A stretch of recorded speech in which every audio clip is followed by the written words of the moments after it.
देश की 121 करोड़ आबादी पर ऐसा जानलेवा खतरा मंडरा रहा है जिसका नतीजा सिर्फ मौत है। और वो खतरा है दवाओं के बेकार हो जाने का। मरीज के इलाज की बुनियाद यानी एंटीबायोटिक दवाएं बेअसर होती जा रही हैं।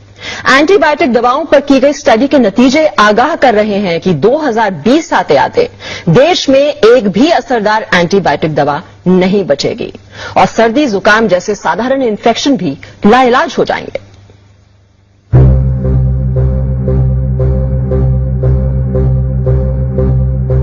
देश की 121 करोड़ आबादी पर ऐसा जानलेवा खतरा मंडरा रहा है जिसका नतीजा सिर्फ मौत है। और वो खतरा है दवाओं के बेकार हो जाने का। मरीज के इलाज की बुनियाद यानी एंटीबायोटिक दवाएं बेअसर होती जा रही हैं। एंटीबायोटिक दवाओं पर की गई स्टडी के नतीजे आगाह कर रहे हैं कि 2020 आते आते देश में एक भी असरदार एंटीबायोटिक दवा नहीं बचेगी और सर्दी जुकाम जैसे साधारण इन्फेक्शन भी लाइलाज हो जाएंगे।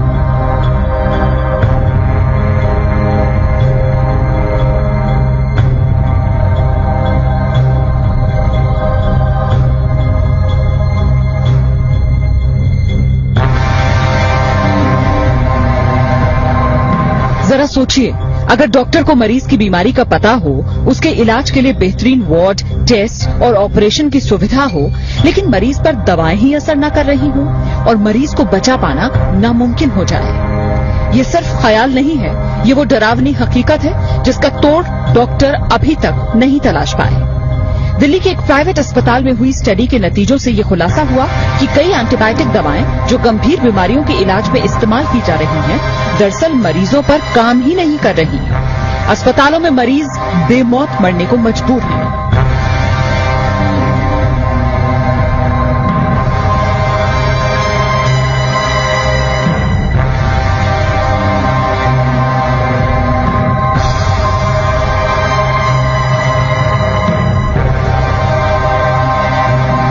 अगर हम डिस्क्रीट अब ना हो, अगर हम ये इस पे ध्यान ना दें, तो हो सकता है इवन बिफोर 2020 हमारे पास एंटीबायोटिक्स होना या न होने का कोई मतलब ना हो।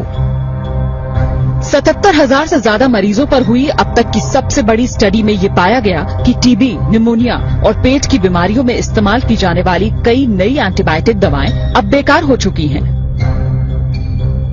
टीबी के इलाज के लिए दी जाने वाली दवा 2002 में तकरीबन 98% मरीजों पर काम कर रही थी, जबकि 2009 में ये सिर्फ 48% मरीजों पर ही कारगर साबित हो पाई। निमोनिया और सांस की तकलीफ के लिए दी जाने वाली एंटीबायोटिक दवा 2002 में 25% मरीजों पर काम कर रही थी, लेकिन 2009 में ये दवा महज 3% मरीजों के काम के लायक ही रह गई थी। सर्जरी कराने वाले मरीजों में होने वाले इन्फेक्शन को रोकना चुनौती बन गया है। अनुमानित आंकड़ों के मुताबिक देश के हर अस्पताल में हर हफ्ते 1 से 2 मरीजों की मौत सिर्फ इसलिए हो जाती है क्योंकि एंटीबायोटिक दवा बेकार साबित हो गई। अभी से दिक्कत होनी शुरू हो गई है। कई बार हमारे पास ऐसे मरीज आते हैं जहां कि हमारे पास कोई एंटीबायोटिक रह ही नहीं जाता है, तो हम लोगों को लगता है कि कई बार पेरिफेरल सेंटर से हमारे पास आए क्यों है, क्योंकि हमारे पास कोई दवाई नहीं रह जाती। तो कई बार लोग सेप्सिस में मारे जा रहे हैं आजकल, और ये दवाई प्रॉब्लम तो अभी से शुरू हो गई है और ये बढ़ने ही वाली है, क्योंकि जो नए एंटीबायोटिक्स हैं वो इन द होराइजन बहुत ही कम है। राजधानी के सर गंगाराम अस्पताल में 2001 से 2010 के बीच भर्ती हुए 77,000 मरीजों पर यह स्टडी की गई। अस्पताल में रहने के दौरान उन्हें जो दवाएं दी गईं, उनके आधार पर ये नतीजा सामने आया कि कई दवाएं 40% मरीजों पर तो कई 97% मरीजों पर काम नहीं कर पाई। यानी देश की 3% आबादी को छोड़ दिया जाए तो बाकी सब पर जान का खतरा मंडरा रहा है। मौजूदा एंटीबायोटिक दवाएं अगर इसी तरह बेअसर होती रही तो क्या बहुत से मरीजों को बेमौत मरने के लिए मजबूर होना पड़ेगा? इस सवाल का जवाब वाकई डराने वाला है, क्योंकि डॉक्टरों की राय में बहुत से मरीज इन्फेक्शंस की वजह से सिर्फ इसलिए जान गंवा रहे हैं क्योंकि अब उन पर वो दवाएं काम नहीं कर रही जिनके जरिए कुछ साल पहले तक वो बीमारी का इलाज कर पा रहे थे। पूजा मक्कड़, जी न्यूज, दिल्ली।